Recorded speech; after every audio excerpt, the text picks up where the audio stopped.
Сәлем балалар, қазақ тілі 2 сынып 9 сабақ тақырыбы үй және қысқа үй әріптерінің жазылуын жалғастырамыз.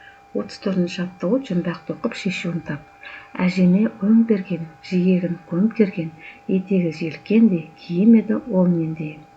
Шешуі кимешек немесе бала кең етікті көйлек, қамзол нұсқалары болуы мүмкін. Бірақ суреттегі әженің басындағы және үстіндегі киімді қарасақ, ол ұлттық киім, кимешек екен. И дыбысы жиегін, киім негізгі айырмашылығы и дыбыс сөздер дауысының қызметін атқарып тұр.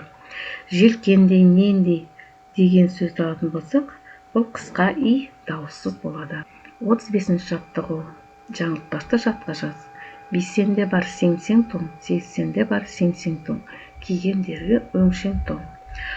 Астын сызатын сөздер бейсенде, сейсенде, кигендері. Бұл жерде и қысқа илер бар. Сеңсең дегеніміз қозының немесе қойдың бұйра жүнді терісі. Жаңылтпашта осы теріден тігілген жылы тоң туралы айтып тұр екен. 36-ші аптығы Айжанның әшекей бұйымдарын салатын қобдишасына идан басатын сөздер түсіп қалған. Соларды табуға көмектес. Ине, ирек, ирім, игілік, инабат, инженер. Тағы да басқа балалар өздерін құрастыруға болады. 37-ші аптығы и және қысқа и әріптер бар сөздерді қатыстырып жағдаятты шығып көр.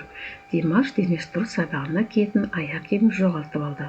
Ол менің аяқ киімім жоғалды. Ол өте қымбат тұрады.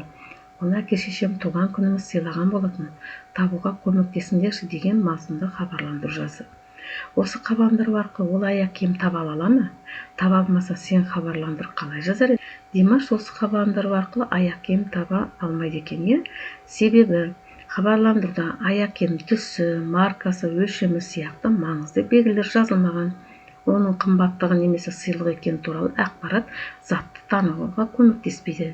Қай жерде жоғалған нақты көрсетілмеген. Енді хабарламаны қалай жазу керек? Нақтырақ түсінікті етті. Хабарландыру үлгісі мынандай екен. Кеше спорт залдың киім ауыстыратын бөлмесінде көк түсті 36 өлшемді Nike кроссовки жоғалды. Төменгі жағында ақ жолағы бар. Көрген білгендер болса, хабарласуларыңызды сұраймын. Тауып берген адамға сыйлығым дайын.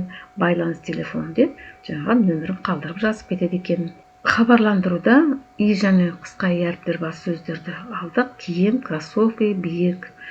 Ал қысқа еді дайын, сұраймын, сыйлығым, байланыс. Яғни дауысы дыбыстан кейін келіп, дауыссыз болып тұр.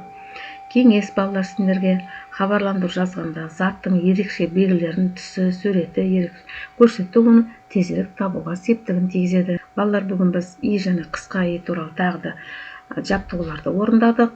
Хабарландыруды қалай жазу керек екенін үйрендік. Сабақ аяқталды.